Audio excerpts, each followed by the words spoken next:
and this is Bulldog Breakdown, where Rolla sports come to life. We're here to bring you closer to the teams, the athletes, the coaches, and the stories that make Rolla special. Local teams, real stories, stronger together. Let's get in the huddle. Welcome to Inside the Huddles Bulldog Breakdown, brought to you by Mo Huddle Media. I'm your host, Tom Brown, and this is Season 4. This is Episode 2 for this Taylor Chrysler Coach Talk. Joined today, as always, man, we got Coach Heflin here. What's up, Coach? What's up, man? You've been busy. You've been getting everybody in the county now, man. I know, man. It was like yesterday there was, I think I did 6 yesterday, and so 7 total on the other 2. So we got Salem, we got St. James, Inside the Huddles going on there, trying to expand it out. We talk about some of the articles and stuff that we ended up writing because when the Focus stopped running sports. Yeah. So starting in January this year, 140 articles I put up on Rolla Sports, and so we appreciate it, man, and it's awesome that you're doing this for the community, and you just look a little better in the Rolla stuff than you do that red and blue. I was getting some comments about that too, showing up for that. But man, I appreciate Coach Heflin, man, giving me some swag here, decking me out, looking good. So man, let's talk about this, Coach. Man, I can't believe season's already here. Yeah, man, the summer flew by. June, we get all those kids in the weight room. We're running 150, 200 kids through the weight room. We're doing 7-on-7, and in June, it almost looks like you blink and it's gone because we're so busy. And then July, we get right into camp, and we had a good camp. Our kids worked hard. There were times where we were really ahead of where I thought we were going to be, and that we've done some really good things, and it's looked good. So, and then these 2 weeks have just flown by. So we're just ready to hit somebody else and play somebody else and kind of see where we're at. At least I know I am, and I think I know the boys are for sure. Yesterday we went full pads, and there was some popping and some stuff going on. So it's exciting time. Oh, it's always good. And you're coming off the season 5-6, man. It's one of those where you had some really big wins, and you had some tough losses. You faced some top level teams. Yes. You lose in the semifinal of districts to Kirkwood, who I think went to the quarterfinal. Final four, yeah. And they were a beast. And some of the teams we came up against, the Arkansas team, that was holy cow. Yeah, man.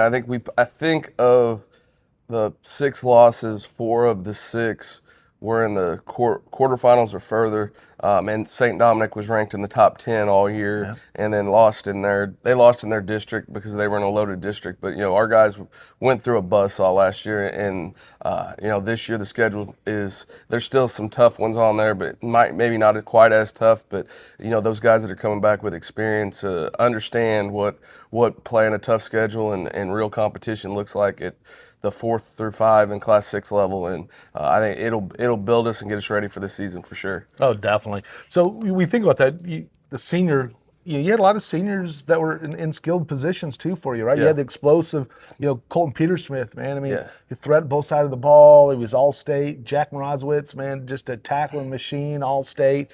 You had your starting quarterback who got injured, so you had to battle some of those injuries, and Cam's playing college. Carter's was your punter and place kicker. He's in college. Everybody's kind of playing a college sport. What's it like about kind of losing those contributors? A lot of key guys, and then now you got to backfill. No, we had a great senior class. Those 9 guys really stepped up and contributed a lot, did a lot of things. You talk about it. Jack might be the best free safety I've coached in 20 years. I was excited to see him at S&T. He's got that surgery. He's not going to be able to play this year, but I am assuming as soon as he's cleared to go, he will be in the rotation and ready to go. I know I've talked to Coach Ball a bunch about it, and he was really looking forward to getting him. CP left yesterday to go to college. He's been around at practice, and I kept joking, hey, you want to get out there and run a fade for me one more time? And, the stuff he was able to do and the athlete he is, I wish him all the best of luck, and I'm excited to see what he does at Nebraska. I've talked to all those guys. Carter's was doing some good stuff at Mo Valley, working in their punt rotation, and he's going to do great there.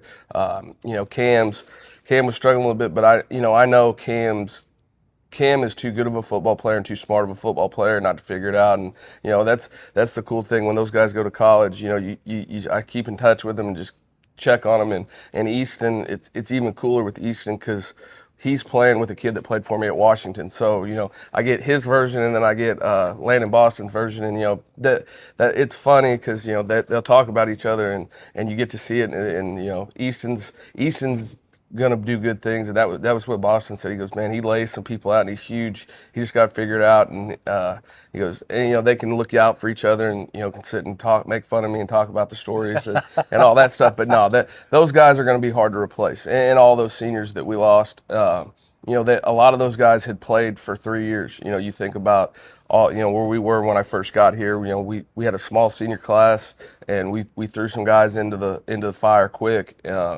And they battled through it, and they set a good example for the kids to follow them. And the guys coming up, replacing, are stepping up and doing a good job. But yeah, at the skill positions, it's going to be tough to. You can't replicate what CP can do, but we can find guys and do things. And in high school football, having a Division I speed is rare, and you're just lucky that you got to have CP to do that. And Cruz is stepping up. He'll be he's still he went to state in the 400 and some relays, so he's got speed. He's fast really fast for a high school kid. He's just not when you compare it to CP, ain't nobody there's. Sean Wells might be the only person that was ever as fast as CP that went through these halls. So it is what it is. But, there's guys stepping up and filling a role. And like I said, those guys set a good foundation and were great leaders. So for those younger guys to step in and understand what it takes to be successful. Yeah, so you're going to have Blaine Spabble's going to continue as quarterback. So he filled in when Easton got hurt last year. He had some reps, I think, as it got a few times in as a sophomore last year. Yeah. He took over the quarterbacking duties when Easton was coming back from his elbow dislocation. And then so you have him back. You have, like I said, Cruz Wilkins, who, again, he played on defense too, made some big plays.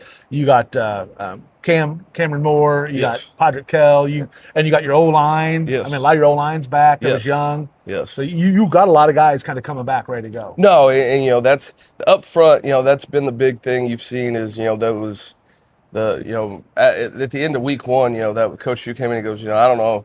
We still got to work on some scheme stuff, but we're just physical and we're aggressive. And violent is kind of the word, that's that you use. And, we're going to put some guys in there that will replace some of those guys that left, but they're huge. You look at Max Regal's 6'1", 6'2", 275, and was the varsity heavyweight wrestler. Landon Shivett steps in at 6'3", 315 pounds. And there's going to be growing pains. And we actually had a talk with Morgan Harness, plays left tackle, started for us last year, and him and Podrick and me and we pulled Max and Shivitz aside the other day and just said, hey, there's going to be moments where you've always been the best. You're not going to be the best now. You just got to learn and drag. And those guys talked him up, and it was good. And we go back to who's there. The offensive line is going to be good. Jay Sean Henderson and Landon Holt are going to step in and try and fill Cam's role. Cam's done a great job. I always joked with him. Hey, you're going to be good. You're going to do these things, but he came a long way from his sophomore to senior year, and these guys are kind of seeing what that looks like, and they'll be able to fit in there. Jay Sean coming back from not playing the last 2 years. He made the joke. He made the comment the other day. He's like, I really messed up. I was like, you can't go back and change time, but man, he's going to be good. And then you look in the backfield. Blaine got a lot of valuable experience last year, and you can see it. At the scrimmage, there was some stuff we got to clean up, and it was easy to clean up because he knew what he was needed to fix. But he did a great job running the option, and I don't know how many times I've told him that. It gets to the point now where he kind of looks at me because he always he's a quarterback, so he wants to throw the ball, and we know how I feel about it, and it's he knows how I feel about it. I've become way more open to throwing the ball. CP kind of got that in my head. But, he's done a great job in the run game stuff, and the pass game stuff will be there. And we got a whole bunch of guys. Coach Wright's done a great job with the receivers, getting them ready. Jay Luce played for us last year, so he'll step in. Dalen Williams had an unreal offseason, and he's doing some great things. And Toby Balt the same way. And Orion, I'm not even going to attempt to say his last name. It's same deal. And then we got two really good sophomores that have stepped in, Quentin Giordano and Trent Wilkins. Man, that they are every day get better and better. Quentin's so consistent and just does everything right.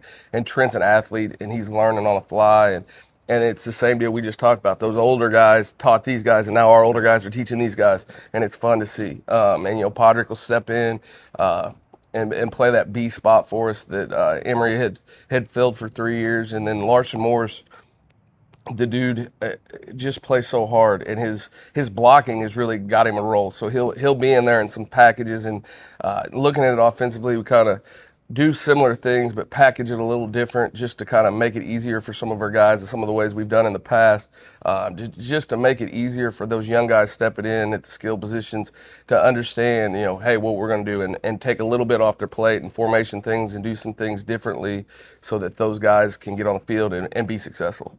Yeah, you talk about that with bring those guys in, and that freshman class was a tough freshman class. I mean, you had a lot of those guys that they had some speed, they had some toughness about them. So yeah, getting them some opportunities is going to be kind of good as sophomores now to get those moments, and it's a good thing. Who's looking at on your special teams again? You graduate Carter Reeves, who took care of some duties for you. Man, Ollie Myrot is going to step up, and he's impressed me every time he's kicked the ball, and Gage Klausner, who's an alumni, is teaching now, got reached out to me, and he's coming and helping him once or twice a week. Every time they go do stuff and you work, and I go down there, and it's something off my plate because I don't have to worry about an attempt to teach coaching, because there wasn't a whole lot of, with Carter, it was more, hey, relax. And that's kind of my role with Ollie. It's like, hey, man, you made it. That's all I'm concerned about. As long as that ball goes through the uprights, we're good. And but he takes a lot of pride in it, and he works his tail off at it. So we'll run him out there for our kicking duties on that, and Blaine will punt. Blaine actually's we've been cleaned up a little things on that, and he's been booming the ball there. So and it allows us, with our quarterback being the punter, to do some other things in our punt game and kind of focus on that third aspect that a lot of people don't spend time on. Over the years here, we have really hammered that. CP was first team All-State return. Now, a lot of that was him. But, we did scheme and work a lot of things to, if they kicked him the ball, boys, here, let's go get the PAT team ready. And, the amount of kick returns and things he was able to do over the time was special. So, you just keep leaning into that and win those hidden yards and do those things with those guys. It's going to be special. So what do you have? So Bulldog Nation's out there. They're excited for the football. What's the storyline? What's the storyline when we're all said and done that they're going to be taken away from this year's team? Man, I think it's just that this was a team that played together, and that they played together, they had fun, and they were tough. And that's kind of the thing when we watched the jamboree, or not the jamboree, our scrimmage Saturday. You watched our defense, and man, they were flying around, doing the things right that we have preached and preached and preached and banged our head against the wall to get them to do right for 4 years now. And they were doing it, and they were being violent, but they looked like they were having a lot of fun doing it together. I mean, they were a team, they were a unit, and offensively at times it was there too. But defensively, that's kind of what it is. And I think if we can come together and play 11 as one, some really good things can happen for us.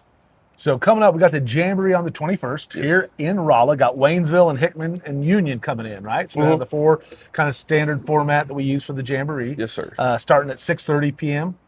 So we'll have that going. So make sure you turn on next Friday the 21st. Be great out, or this Friday. This Friday. Yeah. Oh my gosh. Yeah. Hey, this listen, Friday. I'm in the boat. I don't even know what day of the week it is right now. But yeah. All right. So this Friday, 21st, we got the Jamboree coming. So make sure you turn out for that.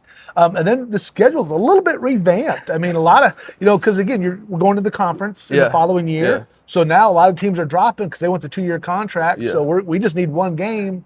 For a contract. So here you go. And Camdenton's the only team that we have that's going to be in our conference next year. And after that, it's kind of, there's a lot of new teams on here. Yeah, no, man, it's been wild because we actually, week 2, we had a team in Illinois to start this whole thing that me and Coach Caballero had found. I guess that had been before the 25 season. And then Illinois changed how they do their playoffs, so we lost them.